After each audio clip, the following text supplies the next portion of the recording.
Hey, everybody. Welcome to Sporking News Podcast. My name is Scott.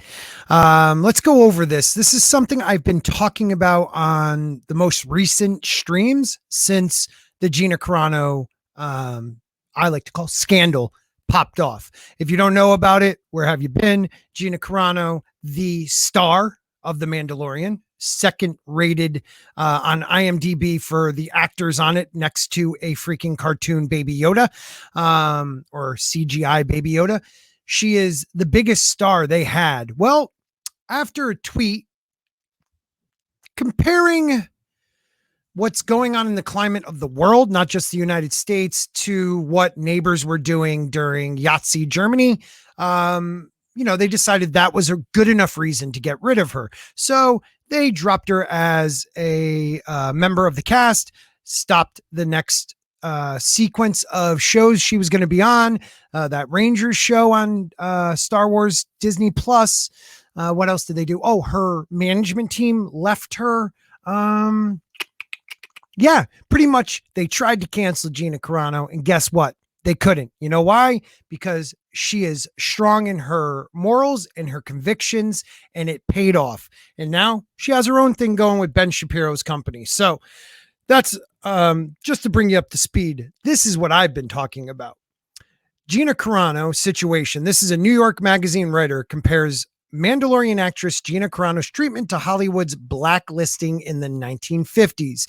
If you don't know what the blacklisting in the 1950s was, well, that was when people like John Wayne and other notable Hollywood stars were going after so-called communists. Some of the people that they blacklisted may have been communists. Some were just people that hold different views than they did at the time.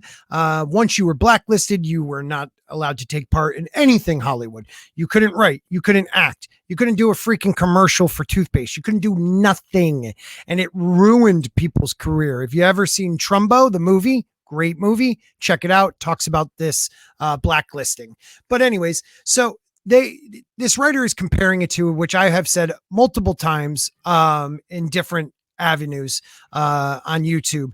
The way they treat conservatives today is the exact opposite. So now you have these socialists, these commie Hollywood elites that think they live in their little bubble and they're better than you and they should be telling you what to believe. Well, because Gina Carano did not bend the knee when they wanted her to put pronouns into her bio, they began the tedious process of canceling this woman, because they couldn't just cancel her right away because she had support from people like in the Fandom Menace, support of people that are conservative, Republicans, even people that are not involved in politics at all. Just people that feel like right now the narrative is no longer speaking for them. The idea that, everything is caused by the patriarchy. Everything's caused by gender politics, all that crap. She didn't bend the knee. People supported her and she landed on her feet. But let's go over this article real quick. This was written by Bruce Herring of Deadline. So sorry about that. Let's try to do that again. New York Magazine writer Jonathan Chait says Hollywood's treatment of conservative actress Gina Carano is reminiscent of the Hollywood blacklist in the 1950s. Now, I don't know if Gina has ever come out and said she's conservative. I just think she does hold some conservative beliefs, but this is another thing they do. They're just labeling her conservative because they need to put you in a box. And I don't mean any disrespect to this writer or Jonathan Chait. It seems like they're trying to do the right thing. I haven't even read this article, so we'll find that out. But she's just an actress. Her name's Gina Carano. She's a human being. She believes certain things that are probably liberal, other things she believes that are conservative. That's a person. Okay. Let's stop labeling people. Chait's Friday's essay for the Intellectuencer. Okay, people, I can't read and I don't have editing equipment right now because I'm waiting on my new computer. So just deal with it. Argued there was no principled distinction between Carano's recent termination from future episodes of The Mandalorian and her representation in the Hollywood blacklist against communism. Carano was dropped by talent agency UTA this week after sharing a social media post comparing the current political climate to the Yahtzee era. Lucasfilms, which produces The Mandalorian, said it had no plans for her. Now, I have still not seen an official tweet comment from Disney. So I guess Lucasfilm, this is what they said. I haven't seen it. Let me know in the comments below if you did. And if I was an actor, UTA, I'd drop you because she's going through something hard. You represent her. And now what happens? What do? You just drop her like within a day.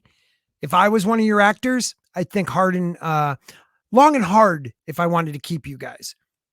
So Chait wrote that the post was not anti-Semitic by any reasonable definition. It wasn't. Read it yourself. First of all, it wasn't even her who wrote it. She retweeted a very intelligent, a very well thought out post that wasn't talking just about anti-Semitic issues. It was talking about how when you dehumanize one class of people, which some say, I'm not saying everybody, but some say conservatives are being dehumanized in media, tech media, meaning social media, government, that once you dehumanize that person, guess what? You don't treat them like a person anymore. So violence and horrific things can follow. And that's what happened in Yahtzee, Germany. Kids were taught that you sell out your neighbor if they did not follow what the Reich wanted you to follow. And that, to me, people, is what she was trying to say. Do not repeat your history. Know your history. That's all she was trying to say. Let's go on. The post simply argued uncontroversially that the Holocaust grew out of a hate campaign against Jews, which is then likened controversially to hatred of fellow Americans from their political views. Chait wrote, I don't find this post especially insightful, but overheated comparisons to Nazi Germany are quite common and more to the point, not anti-Semitic. There is no hint anywhere in this post of sympathy for Nazis or blame for their victims. Not at all, people. And if you saw that, reread it because you're just listening to somebody else. The media reporting on Carano's social media also came under fire from Chait.